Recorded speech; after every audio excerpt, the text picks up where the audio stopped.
நண்பர்கள் அனைவருக்கும் வணக்கம். அரசியலை நம்ம விட்டாலும் அரசியல் நம்மளை விட போகிறது கிடையாது. அந்த அளவுக்கு ஒவ்வொரு நாளும் அரசியல் இன்றைக்கு பரபரப்பாக போயிட்டே இருக்கிறது.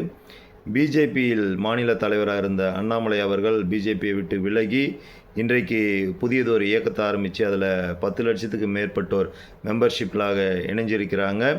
அதனால் தாவேகாவினுடைய மெம்பர்ஷிப்பும் குறைஞ்சிருக்குது அப்படின்னு சொல்லிட்டு அறியப்படுறோம். எதிர்காலத்தில் தாவேகா விஜயா எக்ஸ்ஐபிஎஸ் அண்ணாமலையா, ஆக்டர் விஜயா ஐபிஎஸ் அண்ணாமலையா அப்படின்ற ஒரு அரசியல் நிலைப்பாடு தான் இருக்கும் என்று அரசியல் விமர்சகர்கள் சொல்லுகிறார்கள். அதே போல் திராவிட கட்சிகளுடைய வளர்ச்சி வெகுவாக குறைந்து கொண்டே இருக்கிறது. இனி வரும் நாட்களில் இளைஞர்களுக்கு ஒரு எடுத்துக்காட்டாக விஜயும் அண்ணாமலை அவர்களும் இருப்பார்கள் என்று நம்புவோம். அரசியல் களம் சூடு பிடித்திருந்தாலும் நாம் யார் மக்களுக்கு நன்மை செய்வார்கள் என்று அறிந்து நம்முடைய நிலைப்பாட்டில் உறுதியாக இருந்து நல்ல தலைவர்களுக்கு ஆதரவாக நிற்போம் என்று கேட்டுக்கொள்கிறேன். நன்றி, வணக்கம்.